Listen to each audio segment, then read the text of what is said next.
Chapter 34 Union of Vajradhatu and Garbhadhatu, the Mystic Path. Tundra emerged very early, which dated to the 2nd to 3rd century of the Common Era, and this initial one is defined as the miscellaneous tundra. As said in my course of History of Indian Buddhism, the emergence of tundra is the result of the fight between Mahayana Buddhism and Brahmanism. Brahmanism had broken up into 6 schools, and 2 of them fight against Buddhism. Tundra was the outcome absorbing these 2 schools and Mahayana Buddhism. Thus, Buddhist tundra is the fruit of the integration of the doctrines of Buddhism and the local Indian religions. Tundra carries the organizational ritual forms of Brahman on the one hand, and features some of the indigenous folk faiths of India on the other. The earliest times of tundra entering into the Han areas dated the 3rd century. It had prevailed already at that time that quite a few spells were pervading, like Avalokiteshvara spells, Dharani, the words of Tathagata, and other esoteric words, and also spells praying for rain and spells of disease healing on kids. By the 7th century also, which was the interim Sui dynasty, transiting to Tang dynasty, as a branch of Buddhism, tundra had formed systematic doctrines and theories, and consequently stepped into the period called Pure Tundra, laying early Tang dynasty as the line of demarcation. The one emerged before is called miscellaneous tundra, while the one onwards is called pure tundra. Pure tundra was mainly established based on 2 sutras. One is called Mahavajrayana Sutra, Sutra of the Great Radiant One, 大日经, and the other Vajrasankara Sutra, 金刚顶经. The tundra system built upon the former is called Garbhadhatu theory, while the latter Vajradhatu theory. The 2 collectively is named the Union of Vajradhatu and Garbhadhatu, 金胎不二. Literally, Vajradhatu, the wisdom world, Garbhadhatu, the womb of all things. 不二, non-dual, one, union, integration, identical. Tundra has been imported and inherited in the means of 2 major features. Number 1, unlike the exoteric school, tundra is inherited by the model of master-apprentice succession. Students or disciples of the esoteric school are capable of self-teaching and self-enlightened. However, tundra relies on the succession, the master passing on to the apprentice, which is later termed father class, father tundras, which exactly maps the succession and continuity from the master or guru to the apprentice.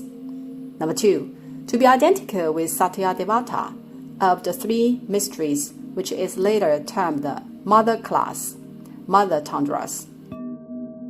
Figuratively, we may interpret it in this way that tundra succession needs parents. Father is the master, while mother is to be identical in the 3 mysteries. Being identical of the 3 mysteries refers to the 3 mystic things, body, mouth, and mind.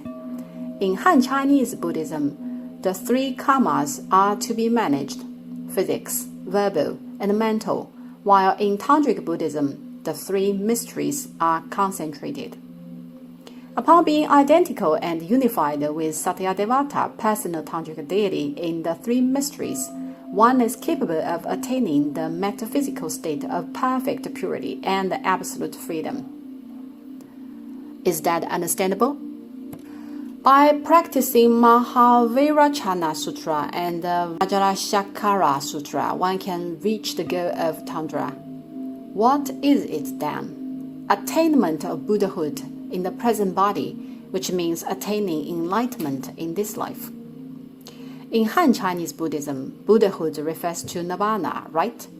As said by the Qianlong Emperor, Buddhas have never been born. Being enlightened is to attain nirvana, which is to end the endless round of births.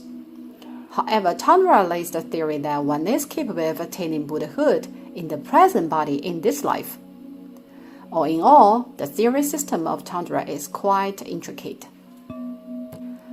To go further on this topic, why is Tantra capable of leading to the attainment of enlightenment in the present life, while exoteric school esteems the path of nirvana by cutting the rebirth? Let me briefly interpret. You may understand if you understand. Just move on if you don't. Well, we may expound the theory in future course, Secret Buddhism. The inconformity between these two theories derives from different views on Trikaya, the threefold body Buddha, in Tibetan and Han Chinese Buddhism respectively. Or it may be put in this way: Tibetan Buddhism developed the doctrines on Trikaya of Han Chinese Buddhism. Buddhism deems that Buddha has three embodiments of natures. For example, Shakyamuni has Dhammakaya, an immaterial, invisible, and immortal body of the Buddha. Sambhogakaya, a Buddha's reward body. Nirmanakaya, Buddha incarnate as a man. The first one is the spiritual body, Dhamma body, or the embodiment of the Buddha truth, and the other two are visible ones of forms of appearance. What does it mean? As a being like us, when Bhagavan, Lord, a title of Shakyamuni, preached Buddhist doctrines during his dwelling in the physical world, this very body is Nirmanakaya. Upon his enlightenment, namely upon being Nirvana, the body is Sambhogakaya. The path to becoming enlightenment is the process from Nirmanakaya to Sambhogakaya. What is Dhammakaya? Dhammakaya is the essence nature, the ultimate truth, the principle which is invisible, immaterial, and metaphysical.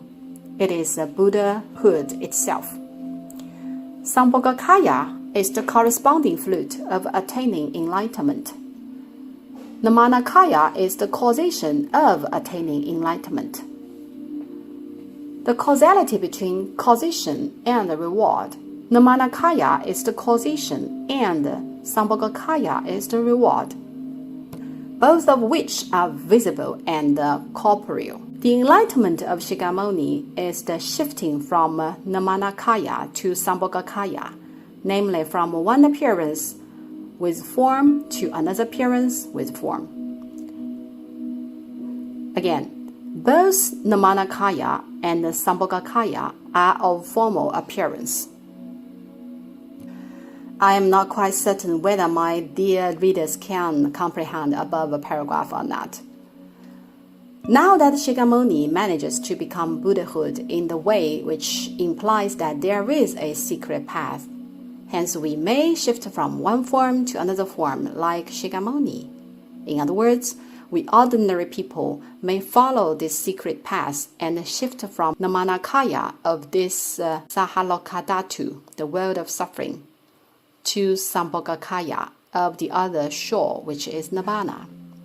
This very path is exactly the one Tantra pursues, the yuga of the illusory body, 幻身法.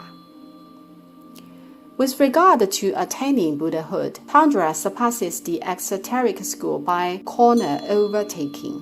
This is how the theory works on attainment of Buddhahood in the present body of Tantra. We will not lay any comment on this theory tentatively, as we will demonstrate the argumentation in the course Esoteric Buddhism. Tantric Buddhism is Tibetan Buddhism, which is also called Vajrayana Buddhism. It substantially differs from either Hinayana or Mahayana. In the later development of Vajrayana Buddhism, there is even a minor sub-branch called Kala Chakra, the Wheel of Time, but it is very commonly considered to be part of the Vajrayana. As of the four academic halls of Buddhism, the last one is colloquially called Math Hall. The official name should be Kala Chakra Hall, Shilun Hall. Founder of Vajrayana, according to the legend or tradition of Tibetan Buddhism itself, is generally considered to be the father of Master Padmasambhava. Combining the initial doctrines of Buddhism and Tantra, Tibetan Buddhism reclustered itself into 4 classes called the 4 classes of Tundra, 四序部. Xu means the continuity and the passing on generation by generation. Essentially, it is similar to the classification of Buddha's teachings in Han Chinese Buddhism. The theory of Han Chinese Buddhism is divided into different classes, namely, the exoteric school classifies its Buddhist theory. Likewise, Tibetan Buddhism precedes the classification but with its innovative part additionally. Han Chinese Buddhism, as a matter of fact, is the pioneer on this matter. For instance, in Han Chinese Buddhism, there are terms usually cited like 3 periods of classifications of Buddhist teaching, 三世判教, and 5 periods of classifications of Buddhist teaching, 五世判教. They are actually the theory created and nominated based on chronological criteria by some sects of their own. Just like the 4 classes of Tundra in Tibetan Buddhism, Buddhist theories and doctrines are classified in certain sects' perspective. The purpose of the classification is to debate on the bending of different sects. For instance, certain sect says its doctrines are classified into the first period. Another sect says its doctrines belongs to the latest period. Then the latter will take this situation that its doctrines are superior to the former's, which is plausible. While the aim of the 4 classes of Tundra is quite similar. The later, the more advanced. The only purpose of the classifications of Buddhist teachings is indeed an attempt to state that certain practice doctrine is of supremacy. The 4 classes of Tundra are Kriya Tundra, action, 事部, Chaya Tundra, performance, 行部, Yuga, 瑜伽部, and Anuttara Yuga Tundra, Supreme Yuga Tundra, 无上瑜伽部. Anuttara Yuga Tundra is posited the highest of the 4. Well, this classification mechanism is quite similar to the 3 or 5 periods classifications of Buddhist teaching, which implies that the later, the more advanced.